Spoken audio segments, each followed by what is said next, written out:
बिस्मिल्लाहिर्रहमानिर्रहीम। अस्सलाम वालेकुम। MTH 646 के असाइनमेंट नंबर 2 का सोल्यूशन मैं आपके साथ डिस्कस करूँगी।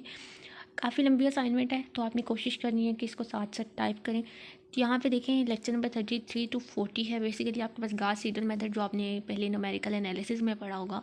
न्यूमेरिकल एनालिसिस में गास सीडल मेथड के को ही हमने एट द एंड सॉल्व करना है, लेकिन उससे पहले हमें ये जो ही डिफाइन फाइनाइट न्यूमेरिकल सोल्यूशन है पार्शियल डिफरेंशियल इक्वेशन का, वो सॉल्व करना पड़ेगा। ये क्वेश्चन है यहाँ पे थोड़ा ठीक नहीं नज़र आ रहा है। बेसिकली आपके पास लाप्लास इक्वेशंस है, लेकिन ये पॉइजन इक्वेशन है। लाप्लास इक्वेशन जीरो की इक्वल होती है, पॉइजन इक्वेशन जो होती है वो जीरो की इक्वल नहीं होती है। किस तरह से ये लाप्लास इक्वेशन है, जैसे कि आपके पास यू एक्स एक्स है लिखा हुआ, ये partial square u by partial x by square, partial square u by partial x square है। फिर नीचे है आपके साथ प्लस यू वाई वाई है, और ये इक्वल है आपके पास एक्स ई की पावर वाई की। और हमने इसको प्रूव करना है, सॉल्व करना है इस पॉइजन इक्वेशन को। आपके पास बाउंड्री कंडीशंस गिवन है, और suppose that n equal to 10 m2 है। 3 आइट्रेशंस तक आपने गास सीडल मेथड से सॉल्व करना है। तो सोल्यूशन की तरफ चलते हैं। आपके पास गास सीडल मेथड तक जाने से पहले भी आपके पास काफ़ी लंबा प्रोसेस है, तो टाइम वेस्ट के बगैर क्वेश्चन के सोल्यूशन की तरफ चलते हैं। अब वहाँ पे आपको बाउंड्री कंडीशंस कुछ गिवन थी, और वो जो बाउंड्री कंडीशंस गिवन थी वो कुछ इस तरह से थी कि आपके पास जो एक बाउंड्री कंडीशन होती है, दूसरी इनिशियल कंडीशंस होती हैं। जहाँ पे आपके पास देखें, लिख लेते हैं। जब आपके पास पहली का बाउंड्री कंडीशंस थी, जब आपके पास x ज़ीरो था, y एज इट इज़ था, तब आपके पास u फंक्शन ज़ीरो आंसर देता था। दूसरी बाउंड्री कंडीशन है आपके पास जब आपके पास x2 था, y as it is function है, और ये आपके पास है वैल्यू जो देता है वह 2e की पावर में y देता है। ठीक है, अब आपने इसके अंदर से एच और के फाइंड करना होता है। एच और के फाइंड करने के लिए हमारे पास ये ए होता है, ये बी होता है। आपको पता होगा लास्ट वाली असाइनमेंट भी कुछ इसी तरह से थी। B minus zero over n कर लेते हैं तो आपके पास एच आ जाता है। अब बी क्या है 2 माइनस जीरो, और एन क्या है आपके पास क्वेश्चन में गिवन है 10, तो 2 ओवर 10 आपके पास किया तो एच क्या आ गया 0.2 आ गया। सिमिलरली आप इनिशियल कंडीशन आप देखेंगे। इनिशियल कंडीशन में आपके पास एक वैल्यू आपके पास है x zero equal to x है। अब मतलब कि आपके पास एक्स ज़ीरो इक्वल टू आपके पास वैल्यू एक्स है, और दूसरे जो कंडीशन है वहाँ पे एक्स वन इक्वल टू आपके पास एक्स ई के इक्वल है। अब 1 माइनस जीरो करेंगे और डिवाइडेड बाय आपके पास एम भी क्वेश्चन में गिवन है, एम क्या है 2, तो आपके पास ये के क्या आ गया 0.5 आ गया। यहाँ तक करने के बाद अब बस एच और के की वैल्यू आ चुकी है। एन 10 है, एन 10 का मतलब है जब एन 10 होता है तो आप उसको एन माइनस वन कर लेते हैं, तो आपके पास आई की वैल्यू आ जाती है। I equal to n minus one कर लेते हैं, तो आपके पास एन माइनस वन करेंगे तो 10 माइनस वन 9 हो जाएगा। इट्स मीन कि आपका एन क्या आई क्या है 1 2 3 प्लस 1 9 तक जाएगा। एम 2 है तो इट्स मीन कि जे क्या है 1 के इक्वल है। अब आपके पास आई और जे की वैल्यूज़ आ चुकी हैं। ये आपके पास स्टार्टिंग में हमने एच के फाइंड आउट करने के बाद एच और के फाइंड कर लिया, उसके बाद आई और जे की वैल्यूज़ भी पता लगा ली। अब ये पॉइजन इक्वेशन है। पॉइजन इक्वेशन जब आपके पास एफ ऑफ एक्स वाई के इक्वल होती है, इट्स मीन कि जब आपके पास ये फंक्शन नॉन जीरो होता है तो उसको पॉइजन इक्वेशन, अगर मेरे पास ये जीरो की इक्वल हो जाती तो ये एक लाप्लास इक्वेशन बन जानी थी। अब आप इसके ऊपर partial square u by partial x square है, partial square u by partial y square है, तो इसके ऊपर आप सेंट्रल डिफरेंस अप्लाई करेंगे। सेंट्रल डिफरेंस का फार्मूला अप्लाई करेंगे, फाइनाइट डिफरेंस मेथड जो आपने स्टार्टिंग के लेक्चर 8 9 लेक्चर के अंदर सेंट्रल डिफरेंस देखा था वो वाला, और इसका 5 पॉइंट फार्मूला देखेंगे। अब 5 पॉइंट फार्मूला देखने से पहले कि आपके पास f of x central difference formula देखने से पहले हम अपनी बाउंड्री कंडीशंस को ही ज़रा देखते हैं। बाउंड्री कंडीशन क्या है? सबसे पहली जो हमारी बाउंड्री कंडीशन थी, जब आपके पास एक्स ज़ीरो था और वाई था और वो इक्वल था ज़ीरो के, जब एक्स ज़ीरो है तो अब आप एच की वैल्यू को देखें। एच क्या होता है? एच होता है आपके पास आया 0.2। उसके बाद आपने कहाँ तक जाना है? एक्स किस तरह से पता लगाते हैं जी? एक्स आई इक्वल होता है आई एच के। एक्स आपका ज़ीरो से 2 के दरमियान में है, ठीक है। अब आपके पास x1 चेक करेंगे तो x1 आ गया 0.2, फिर x2 चेक करेंगे 0.4, मतलब 2 इंटू 0.2 करेंगे तो 0.4, फिर x3 0.6, x4 0.8, x5 1, फिर आपके पास इसी तरह से x10 पे पहुंचेंगे तो तब आपके पास 2 वैल्यू आएगी। मतलब आपका x जो x0 के आएगा 0 आएगा, और x10 जो आएगा वो फिर 2 आएगा। अब आपका x जो है वो 0 से 2 के दरमियान में ही है, तो आप इतनी वैल्यू तक जाएंगे तब आपके पास 0.2 वैल्यू आएगी। आप देखें ये बताने का मकसद क्या है। देखें जब ये x ज़ीरो है तो x ज़ीरो हमारा कहाँ पे आ रहा है? x ज़ीरो हमारा फर्स्ट वैल्यू पे ही आ रहा है। तो इसको बताने का मकसद था कि जब मेरे पास, मैं इस u को लिख लेती हूँ w, ठीक है, इस u को w लेट कर लेते हैं। जब मेरे पास x ज़ीरो पहली वैल्यू पे आ गया 0, और y की वैल्यूज़ को हम लेकर चलते हैं as a j term y j, तो x के साथ मैंने i लिखा था ना, x i equal to i h, और y j जो होता है वो y जो होता है वो j के इक्वल होता है, तो y की टर्म्स को y j की टर्म में लिखते हैं। तो जब w 0 y को मैं लिखने लगी हूँ j, मतलब वाई वैल्यू इंक्रीज़ करता जाएगा लेकिन एक्स फिक्स रहेगा, तो तब मेरा W0 किसके इक्वल है, 0 के इक्वल है। तो ये मेरी फर्स्ट बाउंड्री कंडीशन को हमने लिख लिया, W0 इक्वल टू 0, जो कि यहाँ पे फर्स्ट टर्म लिखी गई है। अब हम इसकी नेक्स्ट बाउंड्री कंडीशन देखते हैं। जो मेरी दूसरी बाउंड्री कंडीशन है वो है जब मेरा x 2 है, अच्छा जब मेरा x 2 है, y एज इट इज़ है। अब मैं आप देखिए मेरा 2 किधर आया था, जब आपने x i equal to i h किया, आई एच करने पे मेरे पास x1 0.2, x2 0.4, x3 0.6 up to so on x10 पे मेरे पास क्या वैल्यू आएगी, 2 वैल्यू आएगी x10 पे। तो यहाँ पे मेरे पास 2 लिखा हुआ है, x10 पे 2 वैल्यू आ रही है, तो इट्स मीन कि जब मेरे पास w में लिखूँगी w 10th वैल्यू पे 2 आ रही है तो 10 और कामा j लिखेंगे तो मेरे पास u2y किसके इक्वल था, 2e की पावर y के इक्वल था। तो मेरे पास ये फंक्शन किसके इक्वल हो गया, 2e की पावर y के इक्वल हो गया, जो कि यहाँ पे इसकी सेकंड टर्म लिखी गई है। e की पावर में y है और ये y है तो इसको आप लिखेंगे yj, ठीक है, ये yj होगा। अब हमारे पास जो थर्ड इनिशियल कंडीशन है उसको हम टेबल के थ्रू देख लेते हैं। टेबल में आपको टेबल बनाने का बहुत आसान तरीका, आपके पास x 0 से 2 के दरमियान में है और h 0.2 है, तो आपके पास x 0 से 2 के दरमियान में है तो मैं इसको 0, इस पॉइंट को 0 कह लेती हूँ, और h 0.2 है तो 0.2 के डिफरेंस से वैल्यूज़ जाएंगी, 0.2 फिर 0.4 फिर ये 0.6 0.8 1.0 फिर 1.2 1.4 फिर 1.6, नेक्स्ट आपके पास 1.8 और 2.0, 0.2 4 6 8 1 1.2 1.4 1.6 1.8 और ये 2.0 की लाइन होगी, ठीक है। ये मैंने इसको छोटा सा आप शॉर्टकट टेबल सा बना दिया। अब आपका y 0 और 1 के दरमियान में था और k की वैल्यू 0.5 थी, इट्स मीन कि हमारे पास 0.5 का डिफरेंस रहेगा, 0.5 और फिर अगली वैल्यू 1, 0 से 1 तक हमारे पास y की वैल्यूज़ कंप्लीट होगी। और ये हमारे पास, और ये थोड़ा सा टेबल है, आप बहुत अच्छा तो नहीं बना हुआ लेकिन फिर भी आपकी आसानी के लिए मैंने थोड़ा सा बना लिया, x1 x2 x3 x4 5 की ये सारी वैल्यूज़। x1 आपको पता है 0.2 है, x2 0.4, x3 0.6 0.8 up to so on, ये वैल्यूज़ 2.0 तक जाएंगी, ये ऊपर वैल्यूज़ लिखी हुई हैं, ठीक है। और आपको पता y1 क्या है 0.5 और y2 क्या है 1.0, और ये ऊपर आपके पास इनिशियल कंडीशंस थोड़ी सी एक्सप्लेन की गई हैं। बाकी ये आपके पास टेबल इस तरह से, आपने टेबल अगर आपको असाइनमेंट के अंदर बनाना पड़े तो आपने इस तरह से बनाना है। और ये वैल्यूज़ भी देख लेते हैं, यहाँ पे x1 है, यहाँ पे y1 है, मीन कि ये W11 बन रहा है और हमें पता है कि W11 किसके इक्वल है, W1 के इक्वल है। फिर ये आपके पास x2 है और ये y1 है, मतलब कि W1 आपके पास जो वैल्यूज़ बनेंगी वो बनेगा W21, तो W21 हमें पता है कि W2 के इक्वल है तो W2 आ गया। फिर इसके बाद W31 इक्वल है W3 के, W41 ये फॉर्म बनेगी। फिर ये इसी तरह से जब आप इस y2 पॉइंट पे जाएंगे तो ये आपके पास वैल्यू चेंज हो जाएगी, आपके पास आगे हमारे पास ये वैल्यू 1 1 थी, अब हमारे पास ये वैल्यू 1 2 हो जाएगी, तो W12 फॉर्म बन जाएगी, तो उसके लिए हमारे पास वैल्यूज़ चेंज आती जाएंगी। तो ये इस तरह से अगर आपको टेबल बनाना पड़े तो आपने टेबल भी बना लेना है। इनिशियल कंडीशन थी ना, वो इनिशियल कंडीशन थी जब आपके पास x 0 इक्वल है x के, इसके इक्वल है, ठीक है।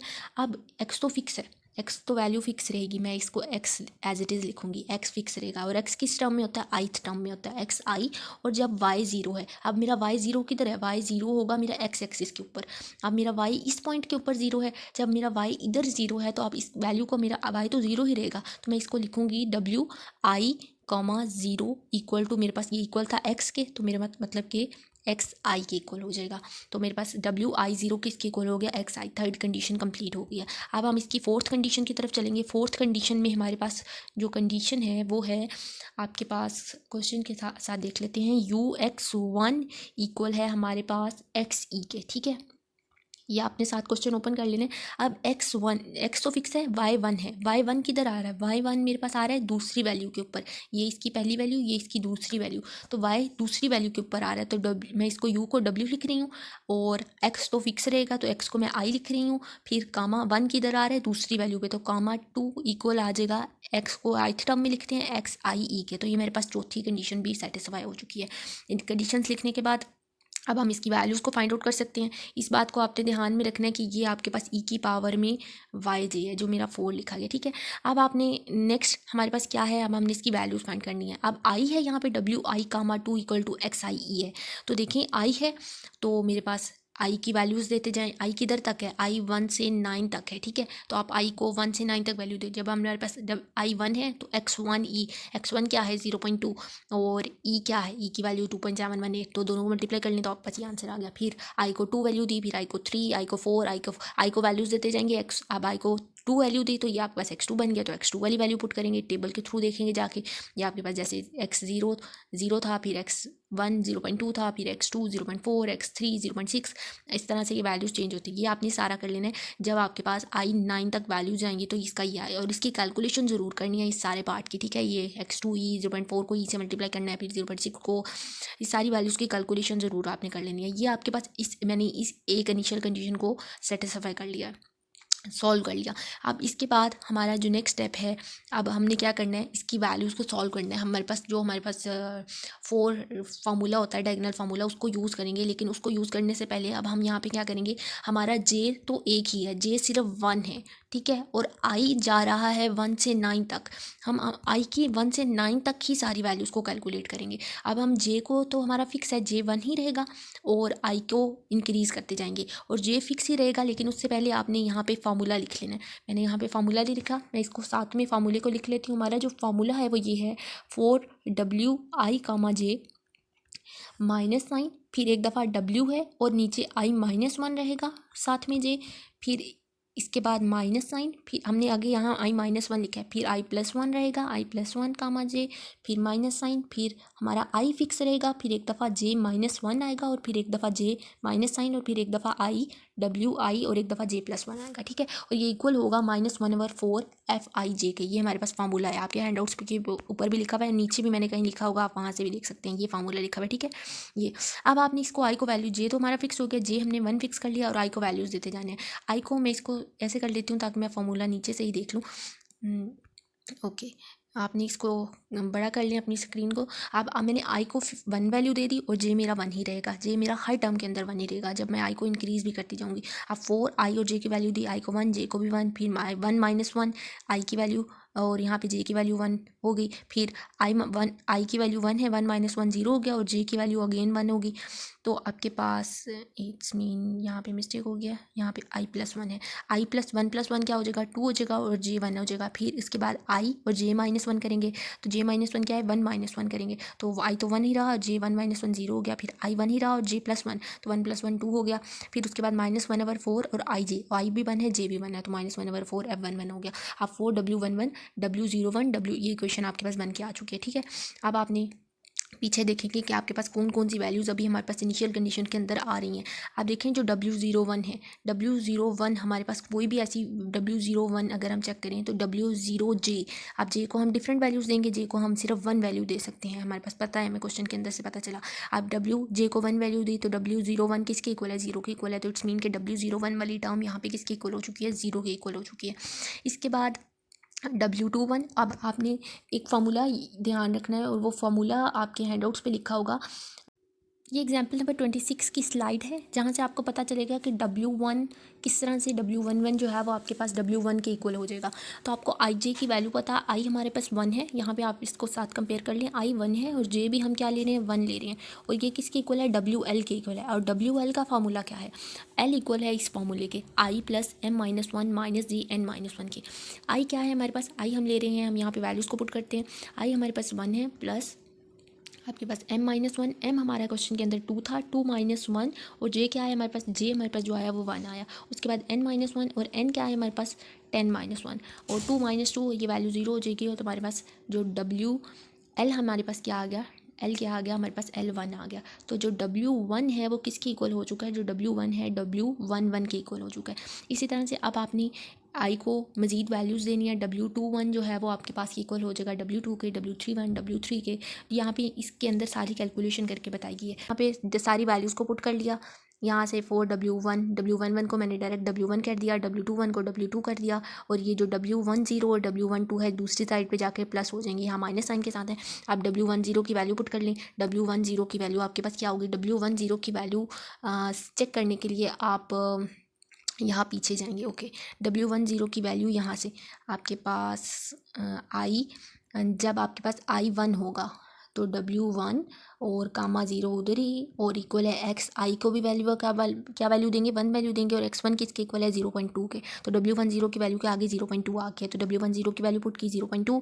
उसके बाद आपके पास जो नेक्स्ट वैल्यू है वो है W12 की वैल्यू आपको चाहिए, तो वो भी आप पीछे से देखेंगे तो W12 की वैल्यू ये आपके पास 0.2 ई यहाँ पे पीछे मैंने बताई आपको, तो W12 की वैल्यू पुट कर ली। अब आपके पास ये एक इक्वेशन बन के आ चुकी है। अब उसी तरह से आप इस इक्वेशन के अंदर आपके पास ये जो फार्मूला है इसके अंदर आई को 2 पुट करें, J1 ही रहने दें, आई को 2 पुट किया 4W1, ये इक्वेशन बन के आएगी।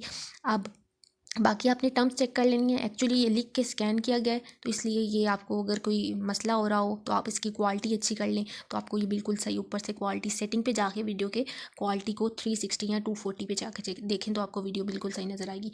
अब आपने आई को 2 पुट करना है, तो आपके पास आई को 2 पुट करने पर पहले 4W21 हो गया, फिर उससे कम, इसको याद बार बार चेक ना करना पड़े, एक आसान तरीका भी है। आप आई को 2 पुट करें हैं, जे को 1 ही रहने देना है, तो W21 पहले 21, फिर इससे एक वैल्यू पीछे वाली, तो 21 से पीछे आपके पास 11 बनता है, 11 फिर 21 से 10 आगे तो आपके पास 31 बनता है, ये हो गया। फिर 1 से एक पीछे तो 20 बनता है, और फिर 1 है तो 1 से एक आगे तो W22 बनता है। तो इसको अगर आप बार बार कहते हैं कि मैं आई को 2 पुट कर रही हूँ, जे को 1, तो आपको याद नहीं हो रहा, और फिर ये अब आपके पास I2 है, J1 है, तो -1/4F21। अब उसी तरह से वैल्यूज़ को पुट करेंगे।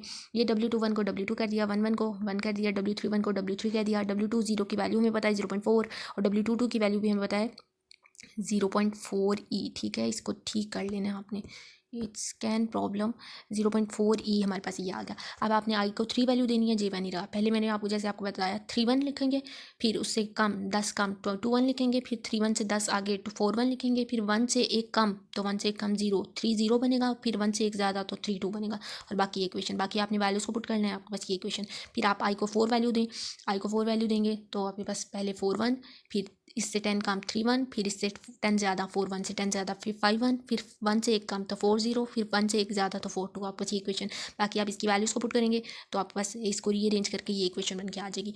इसके बाद आप आई को 5 वैल्यू दें, 5 1, फिर इससे 10 कम 4 1, फिर 10 ज़्यादा 6 1, फिर 1 से एक कम 0 5 0, फिर 1 से एक ज़्यादा 5 2, और ये आपके पास 5 1 में आपने बाकी वैल्यूज़ को पीछे अपनी इनिशियल कंडीशन से देखना है और ये वैल्यूज़ पुट कर लेनी है। ठीक है, अब मैं एक दफ़ा वैल्यूज़ भी रिव्यू करा दूँगी, बाकी हम थे आपको ये लिखना तो समझ आ गया होगा कि हमने लिखना किस तरह से है, और ये लिखना कब तक है, जब तक आप i = 9 पे नहीं पहुंच जाते हैं, या i = 9 तक ये सारी। अब मैं थोड़ी सी वैल्यूज़ को भी आपको गो थ्रू करा देती हूँ ताकि आपको वैल्यूज़ कन्फ्यूज़ ना हो।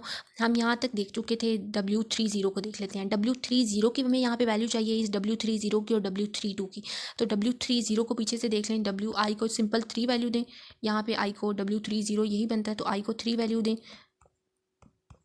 और x3 के इक्वल हो जाएगा, और x3 किसके इक्वल है 0.2 0.4 0.6, तो x3 किसके इक्वल है 0.6 के। ये किस तरह से पता चलेगा x3 0.6 के इक्वल है, xi इक्वल होता है i एज के। आपको i क्या है 3 है, तो x3 = 3 इंटू एज की वैल्यू 0.2, तो आपके पास x3 किसके इक्वल हो गया 0.6 के इक्वल हो गया। उसके बाद आपको वैल्यू बतानी है, जो नेक्स्ट वैल्यू बतानी है वो है यहाँ से W32 की वैल्यू बतानी है, तो वो भी आप यहाँ से पीछे ये सारी कैलकुलेट हुई है, तो W32 की वैल्यू 0.6 ई, तो ये यहाँ पे लिखी गई है। ठीक है, उसके बाद आप अगर देखें तो यहाँ पे आपको W40 की वैल्यू बतानी है, तो उसी तरह से 40 की वैल्यू बतानी है, तो वो x4 बनेगी, और x4 4 इंटू 0.2 कर लें तो आपके पास W40 की वैल्यू 0.8 आ गई। फिर W42 की वैल्यू बतानी है तो 0.8 ही आ गई, और उसके बाद ये 4 1 वाली बात में देखते हैं। फिर इसके बाद आपके पास 50 की बतानी है तो 1 होगी, और 52 की बतानी है तो आपके पास ई होगी 1 ई होगी वैल्यू। ठीक है, उसके बाद I6 वैल्यू पुट कर लें तो आपके पास W60 की बतानी है तो 1.2, और W62 की बतानी है तो 1.2 ई बनेगी। इसके बाद ये अब आपने अब हम FIJ वाली वैल्यूज़ देख लेते हैं। FIJ वाली वैल्यूज़ को किस तरह से कैलकुलेट करना है, आपके पास F11 -1/4 F11 बना है। अब इसको कैलकुलेट करने का एक आसान तरीका ये है, मैंने इसको लिखा हुआ भी होगा, मैं इसको चेक कर लेती हूँ। FIJ को कैलकुलेट करना है आपने, ओके ये रहा आपके पास FIJ वाला। अब आपके पास F फंक्शन किसके इक्वल है, आपके पास जो पॉइजन इक्वेशन है राइट हैंड साइड पे XEY के इक्वल है। अब आपको F11 बताना है, मतलब आपके पास एक्स आई है, वाई जे है, अब आई भी 1 है, जे भी 1 है, तो F11 बताना है। यहाँ पे भी आपके पास एक्स आई और ई की पावर में वाई जे बन गया, मतलब x1 बना और ई की पावर में y1 बन गया। x1 हमें पता है 0.2 है और ई की पावर में y1 भी हमें टेबल से पता चला, पहली वैल्यू 0.5, दूसरी वैल्यू 1 है, तो y1 क्या है 0.5, तो 0.2 ई की पावर में 0.5 करेंगे तो F11 का आंसर आ गया। सिमिलरली जब आपने F21 बताना है, जब हमने I2 पुट किया, J1 ही रहा, तो मेरे पास x2 और ई y2 बन गया है। x2 की वैल्यू 0.4 और ई की पावर में ये 0.5 है। इसको ठीक कर ध्यान से आपने लिखना है। एक्चुअली ये स्कैन में प्रॉब्लम हो गया, स्कैन किया था लिख के, इसलिए ये ऐसे हो गया। अब 0.4 और ई की पावर में 0.5 आपके पास F21 की। अब F3 बताना है तो x3 e/2 होगा। उसी तरह से वैल्यूज़ को कैलकुलेट F41, F51, F61, आपके पास F91 तक सारी वैल्यूज इसी तरह से आएगी। फिर आपने I7 रखा, J1 रखा, हम क्योंकि मैं पीछे तक बता के आ गई थी, फिर मैं F वाली वैल्यूज़ को बताया, मैं I7 के ऊपर आई हूँ। I7 जब आपने रखा और J1 ही रहा तो 7 1, फिर इससे 10 कम, फिर इससे 10 ज़्यादा, फिर 1 से 1 कम तो 70, 71 से 1 कम, फिर 71 से 1 ज़्यादा तो 72। इट्स मीन कि हमारी इक्वेशन तो ठीक लिखी हुई है। फार्मूले के अंदर आपने वैल्यूज़ को बेसिकली पुट करना है। ये तो मैं आपको वैसे ट्रिकली बता रही हूँ कि आपको अगर बार बार कैलकुलेट करना पड़े तो आप इसको इस तरह से देख लें। फिर I8 पुट किया, फिर I9 पुट किया, हमने I9 तक सारी वैल्यूज़ को लिख लिया है। अब यहाँ तक लिखने के बाद आप इन सारी वैल्यूज़ को इकट्ठा कर लें। अब आपने इसको गॉस सीडल मेथड के अंदर लेकर जाना है। गॉस सीडल मेथड के अंदर लेकर जाने से पहले आप इस इक्वेशन को अंदर अगर देखें तो हमारे पास जो W1 की इक्वेशन है उसके अंदर से हमारे पास क्या निकल के आया, हम यहाँ से W1 को फाइंड आउट कर सकते हैं। इसको अगर हम सॉल्व कर लें तो W1 इधर ही रहेगा और ये 4 इससे मल्टीप्लाई हो रहा है, दूसरी तरफ आके डिवाइड हो जाएगा और ये वाली सारी इक्वेशन इधर आएगी। फिर -W2 है, इसके साथ +W2 हो जाएगा और ये 1/4 बाहर इसके साथ पूरी इक्वेशन के साथ। मैं इसको दोबारा बताती हूँ आपको। आपने अगर इसके अंदर से W1 बताना है, सिर्फ हमने W1 निकालना है, तो ये W1 इधर ही और इस 1/4 के साथ ये सारा 4 इससे मल्टीप्लाई हो रहा है तो इस सारी के साथ आके डिवाइड हो जाएगा और ये -W2 है, इधर आके +W2 हो जाएगा। तो आपके पास एक नई इक्वेशन बन के आ जाएगी जो कि लास्ट पे नीचे लिखी हुई है, आपके पास यहाँ पे लिखी हुई है। तो -1/4 फिर -1/4 F(i)j की वैल्यू 1 और 0.2 ई और ये W2 वाली वैल्यू होगी। अब आपके पास F1 की वैल्यू पता है, वो वैल्यू पुट की, सारी वैल्यूज़ को कैलकुलेट कर लेना है। कैलकुलेट ज़रूर करना है, कैलकुलेशन में मसला हो सकता है। तो आपके पास ये W1 की एक फॉर्म बन के आ गई है। फिर इसी तरह से जो W2 वाली इक्वेशन थी, W2 वाली इक्वेशन जो थी हमारे पास, अच्छा जी, W2 वाली इक्वेशन बन के आई थी हमारे पास, वो ये थी। आप इसी तरह से इस सेकंड इक्वेशन को देखेंगे, यहाँ पे भी आपके पास W2 इससे 4 इससे मल्टीप्लाई हो रहा है, W2 इधर ही रहेगा, 1/4 इस सारी इक्वेशन के साथ इधर आ जाएगा और -W1 -W3 दूसरी साइड पे जाके +W1 +W3 हो जाएगा, जो कि यहाँ पे नीचे लिखा गया है। ठीक है, आपके पास जो नीचे लिखा गया ये वाली टर्म। फिर इसी तरह से आपने इसका W3 बताना है, W4 बताना है, W4 वाली इक्वेशन आई, W5 वाली इक्वेशन आई। इन सारी इक्वेशंस को यहाँ पे नीचे सारी टर्म्स को लिखना है। ये मैंने सिर्फ 3 टर्म्स लिखी हैं, आपने सारी 9 तक लिखनी है। उसके बाद आप इसको गॉस सीडल मेथड के अंदर लेकर जाएंगे।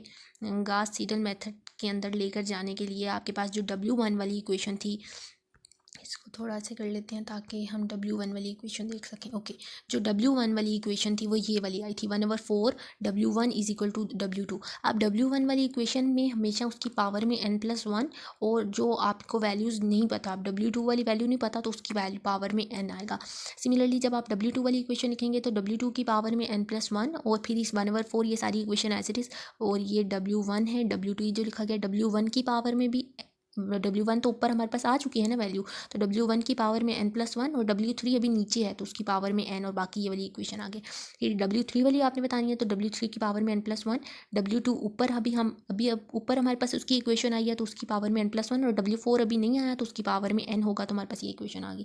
फिर आपने W4 वाली बतानी है तो W4 की पावर में n+1, W3 अभी ऊपर हमारे पास वैल्यू आई तो उसकी पावर में n+1 और W5 अभी नीचे है तो उसकी पावर में n। बाकी ये इक्वेशन को कैलकुलेट कर लेना है जो 0.2 ही 0.2 को मल्टीप्लाई करके ऐड करके होगा। ये सारी 9 तक जितनी भी इक्वेशंस यहाँ तक बनी थी, जो कि मैंने यहाँ 3 तक सिर्फ लिखी हैं, ये जो 9 तक जितनी भी इक्वेशंस बनी थी इन सारी को मैंने गॉस सीडल मेथड की हेल्प से ही लिख लिया। आपने यहाँ पे लिख लेना है गॉस सीडल फॉर्म जो होती है वो हमारे पास इसकी ये वाली आ गई है। ठीक है, इसके बाद अब आपने इनिशियल गैस लेना है। गॉस सीडल मेथड में इनिशियल गैस क्या होता है, हमारे पास जो हम पहली वैल्यू है वो उसको क्या कर लेते हैं, हम कहते हैं कि हमारी पहली वैल्यू तीनों मतलब अगर मेरे पास एक्स वाई जेड वाली टर्म्स की 3 इक्वेशन हैं तो मैं कहती हूँ मेरे पास एक्स भी ज़ीरो, वाई भी ज़ीरो, जेड भी ज़ीरो है। फिर हमारे पास जो पहली इक्वेशन के अंदर से एक्स का आंसर आता था वही आंसर हम दूसरी इक्वेशन के अंदर एक्स की जगह पे उसकी वैल्यू को पुट करते थे जो पहली वाली के अंदर एक्स का आंसर आया हुआ होता था। तो यहाँ पे भी हम इसी तरह से इनिशियल गैस जो लेंगे वो लेंगे n equal assume the initial guess for n is equal to zero. N equal to zero के लिए लेंगे हमारे पास पहला इनिशियल गैस जो हमने लिया वो W1 zero, W2 zero, W3 zero, W4 zero up to so on W9 zero तक ये सारी वैल्यूज़ हमने लेट कर दी जीरो है। अब जो आपके पास ये इक्वेशंस बन के आई हैं यहाँ पे n equal to zero put करें। n इक्वल टू जीरो पहले n इक्वल टू जीरो के लिए करेंगे फर्स्ट आइट्रेशन। आपके पास टोटल 9 इक्वेशंस हैं, इन 9 इक्वेशंस के अंदर n equal to zero put करेंगे। फिर n इक्वल टू 1 के लिए करेंगे, फिर n इक्वल टू 2 के लिए करेंगे। आपने 3 आइट्रेशंस करनी है तो n इक्वल टू 0, 1, 2 के लिए कर लेंगे तो आपके पास ये 3 आइट्रेशंस और थर्ड आइट्रेशन तक आपके पास आंसर जो है वो सेम आना शुरू हो जाएगा तो आपके पास होगा। अब हम n इक्वल टू जीरो के लिए चेक कर रहे हैं तो देखें n इक्वल टू W1 और इसकी पावर में 0 + 1 तो मेरे पास 1 हो गया।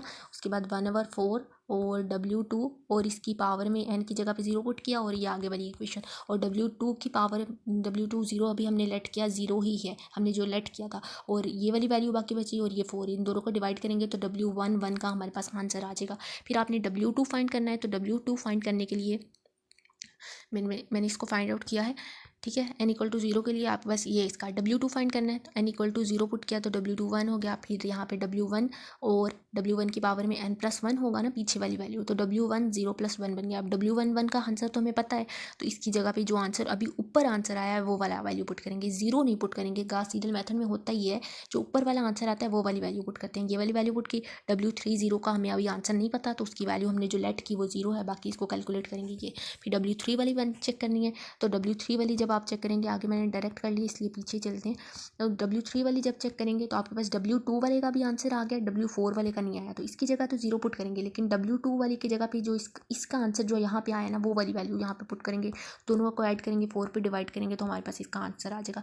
इसी तरह से जब आप W4 वाली वैल्यू पे आएंगे तो आपके पास W4 वाली में आपके पास W3 तो आ चुका है ऊपर तो उसकी वैल्यू पुट की, W5 नहीं आया इसकी वैल्यू 0 पुट करेंगे। W3 जो यहाँ पे आंसर आया वो यहाँ पुट करेंगे। W5 में आएंगे, W6 का आंसर हमारे पास नहीं आया लेकिन W4 वाले का आ गया तो ये वहाँ यहाँ पे जो आंसर इसका आया वो यहाँ पे पुट करेंगे। तो मैंने इसकी सारी की कैलकुलेशन नीचे कर ली है, आपने इस सारी कैलकुलेशन को दोबारा ज़रूर कर लेना है। ये हमारे पास n इक्वल टू 0 के लिए 9 तक जितनी इक्वेशंस बनी थी उन सब के लिए आइट्रेशंस आई हैं, वैल्यूज़ आई हैं। W1 1 2 1 3 1 ये 2 1 3 1 4 1 5 1 अप टू सो 9 1 तक के लिए सारी। फिर आपने इसी ये जो ऊपर इक्वेशन है ये वाली गॉस सीडल मेथड वाली ये जो फॉर्म है इसी के अंदर n इक्वल टू 1 पुट करना है W1 और जब आप यहाँ पे n इक्वल टू 1 पुट करेंगे W1 और यहाँ पे n इक्वल टू 1 पुट करेंगे तो W1 और पावर 2 हो जाएगी। आगे हमारे पास W1 और पावर 1 आ रही है सब केसेस में। तो अब हमारे पास ये फर्स्ट आइट्रेशन थी, अब हमारे पास ये सेकंड आइट्रेशन स्टार्ट होगी। अब आपने यहाँ पे सारे कहीं n की जगह पे क्या पुट करना है 1 पुट करना है तो W2 की पावर में 1, अगली W2 वाली वैल्यू फाइंड करनी है तब भी यहाँ पे हमारे पास n 1 आएगा जहाँ पे हम पहले n 0 पुट करते रहे। उसी तरह से आपने जो आपका W1 की पावर 2 का जो आंसर आएगा वो यहाँ पे पुट करना है। पीछे फर्स्ट आइट्रेशन की वैल्यूज़ को भूल जाएं, जो आपके पास W1 की पावर 2 का आंसर आएगा वो यहाँ पे पुट करना है और W3 की पावर में 2 अभी हमारे पास नहीं आया तो इसकी जगह पे ये वैल्यू 0 हो जाएगी। तो ये सारी आइट्रेशंस लास्ट पे मैंने सेकंड आइट्रेशन की सिर्फ एक ही वैल्यू कैलकुलेट की है, 2 ये बस आपने कैलकुलेट करनी है। तो W1 की पावर 2 का आंसर हमारे पास जो ऊपर आया ये वाली वैल्यू यहाँ पे हमने पुट की, इसका आंसर अभी हमारे पास नहीं आया। W3 की पावर 2 का 3 2 सेकेंड आइट्रेशन का उसकी जगह 0 पुट किया, बाकी इन दोनों को कैलकुलेट किया। अब आपने W3 वाला सॉल्व करना है तो W2 तो आ चुका है उसका आंसर ये आया वो पुट किया, लेकिन W4 1 वाला आंसर हमारे पास लास्ट फर्स्ट आइट्रेशन में आया था तो उसकी वैल्यू वो वाली पुट की है। और जो आपके पास नेक्स्ट आपके पास ये वाली वैल्यूज़ हैं इन दोनों सबको कैलकुलेट करेंगे तो आपके पास आंसर आ जाएगा। ये वैल्यू यहाँ पे गलत लिखी गई है, बाकी आपने इसकी कैलकुलेशन कर लेनी है। और ये n इक्वल टू 1 के लिए आपने n इक्वल टू 1 के लिए इन सारी इक्वेशंस के अंदर n इक्वल टू 1 पुट करना है, ये जो ऊपर इक्वेशंस हैं। फिर आपने इसके इन सारी इक्वेशन के अंदर n इक्वल टू 2 पुट करना है, तब आपके पास 3 आइट्रेशंस पूरी होंगी और ये क्वेश्चन कंप्लीट होगा। आपने इस सारी की कैलकुलेशन अब खुद कर लेनी है। बाकी ये यहाँ तक इसका सोल्यूशन था। चैनल को सब्सक्राइब नहीं किया तो अभी तक कर दें, काफ़ी ज़्यादा मेहनत करनी पड़ती है असाइनमेंट बनाने के लिए, खास जिन असाइनमेंट में कैलकुलेशंस होती हैं। तो वीडियो को अच्छी लगे तो लाइक करें, चैनल को सब्सक्राइब करना नहीं भूलना और अपने फ्रेंड्स के साथ शेयर करें। अल्लाह हाफ़िज़, थैंक यू।